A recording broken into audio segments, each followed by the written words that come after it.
Finding the right people for the right roles at the right time is crucial for any business to ensure its workforce has the skills and competencies required to achieve its aims, whilst effectively meeting the needs and wants of its customers.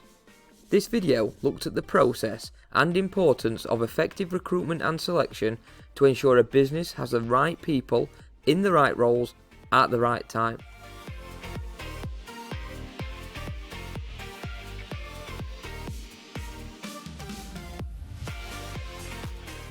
First of all, let's talk about recruitment. Put simply, recruitment is the process of finding people to work for the business. The recruitment process starts with the business identifying the job vacancy itself.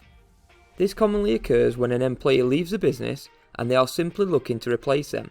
However, this is not the only reason why a business might identify a vacancy. Job vacancies also occur for a variety of reasons, such as a restructure within which job roles are changed or created. It could also include the growth of a business whereby new roles are added, and a change in either the nature of employees' work or consumer demands. Regardless of the reasons for the job vacancy, a business should conduct a job analysis to formally decide the key characteristics of the role, such as how many hours the employee will work, what their responsibilities will be, the skills required, and who they will report to. Now the business has identified the job vacancy and conducted job analysis to formalise the requirements of the role and the employee recruited, they can now start to prepare the key recruitment documentation, which are known as a job description and a person specification. The job description outlines the role to prospective applicants, informing them of the core tasks and responsibilities of the job vacancy, including the pay, contracted hours, and location of the role. A person specification outlines the skills, experience and qualifications expected of applicants to competently work in the role should they get the job.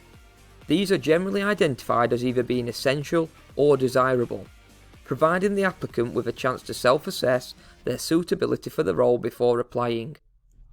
Now it's time to advertise a job vacancy, which can be done internally or externally dependent on how the business wishes to recruit for the job vacancy itself. Internal recruitment would see a current employee either promoted or redeployed into the role. Internal vacancies are usually advertised on the business's intranet and notice boards.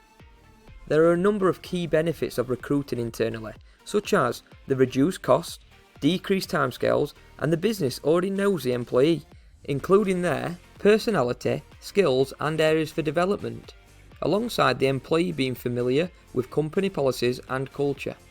However, internal recruitment does limit the choice of candidates for the job vacancy, as the business is restricted to current employees who bring limited fresh ideas to the role, and it naturally creates another vacancy in the business. In contrast, external recruitment is when the business employs a person who does not currently work for them. There are a number of key benefits to recruiting externally, such as attracting a wider pool of applicants who may bring fresh ideas to the business, alongside the possibility of finding a candidate with previous experience in a similar role with a competitor, which may mean they already have the required skill set, which can then ultimately reduce training requirements. However, external job vacancies usually cost more to advertise and can be commonly found online or in physical form via recruitment agencies, professional job boards, or local and national press. Also, external recruitment often takes longer, and the business may recruit the wrong person as they can provide a false impression during the interview process. So now we've looked at recruitment, let's take a look at how selection finishes the process.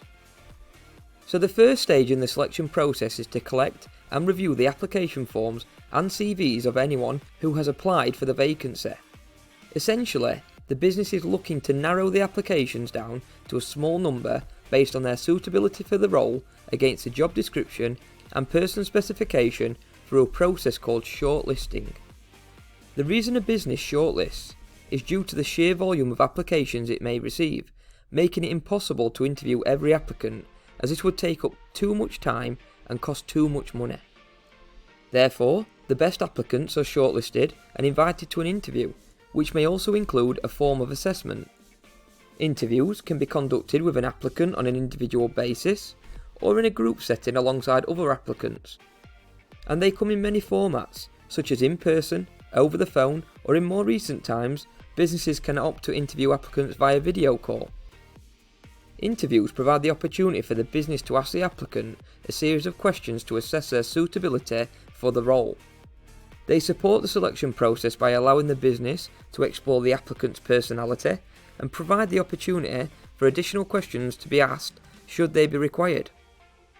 However, interviews can be very time consuming, often being conducted by senior members of staff such as managers, which can then lead to them being absent from their normal role for hours, if not days, potentially costing the business money in both wages and other factors such as potential lost productivity and decreased levels of customer service. Also, the interview process does not always identify the best applicant for the job, as some people are just naturally better at talking and selling themselves than others, which may lead to the business selecting the wrong applicant. Alongside an interview, applicants may be required to complete assessments, which can play a pivotal part in the selection process, providing additional information about their suitability for the role by testing their personality, attitude, abilities, and skills. There is credible research to suggest that testing applicants can be an effective predictor of future job performance, especially for roles which require more complex thinking. However, testing can be time consuming, especially if it is done alongside an interview, and more importantly, some applicants may crumble under the pressure of a test and not demonstrate their true capability.